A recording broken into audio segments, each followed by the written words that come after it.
Well, just before we start saying goodbye for today, here's something for your Monday motivation, if you'd like. South Africa's first black woman brewer is growing her brand abroad.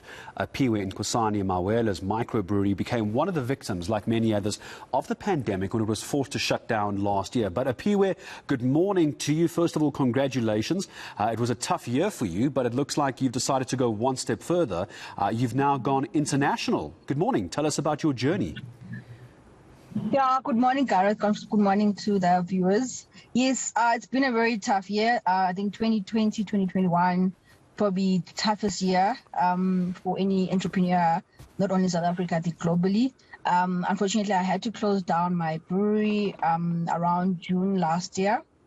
I had lots of issues around the landlord issues, obviously with the alcohol bans and the COVID-19 pandemic and everything else. So it was a very tough year. But after closing down, I actually concentrated on building the brand Tolokazi Beer, which I started brewing at the brewery. So the past few months, I've just been growing that. And through LinkedIn, I actually got to introduce to the guys at Beer 52, which is a beer club in Europe.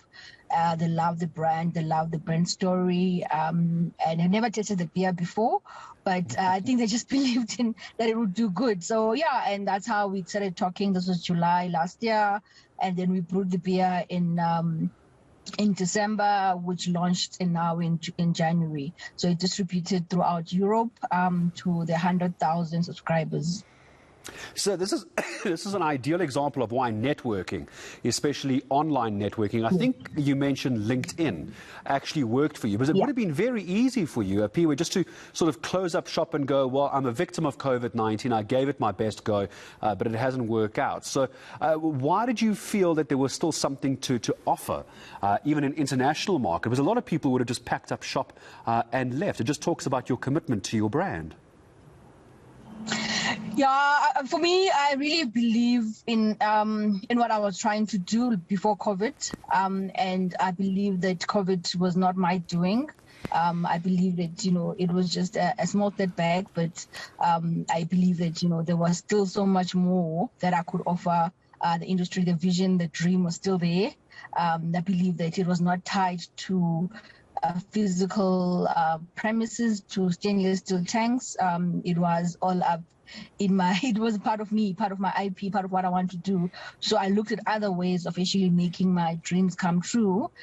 If that one didn't work out, I was like, okay, what else can I do to make sure that at the end of the day I still achieve my dreams? Well, this is not fair now, because you and I are talking about beer, and I love my beer, Tolokazi beer. I've never had a chance to drink it. It's now over in the UK. Is that it? Is it gone? Or are we going to be able to still sample this incredible beer here? No, I am still obviously here in South Africa. I'm in Joburg. I am contract manufacturing at OC Brewery, which is here in Kaya Sense. So the brand is still available in South Africa. I am selling on my online store, tolokazibeer.co.za. It is available on takealot.com. And also a few outlets here, Joburg, Pretoria, Eastern Cape, and also trying to get into Cape Town.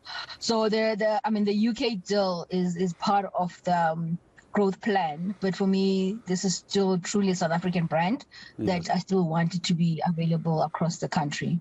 All right, I'm going to ask you as a last and the entire continent. I'm going to ask you as a last question.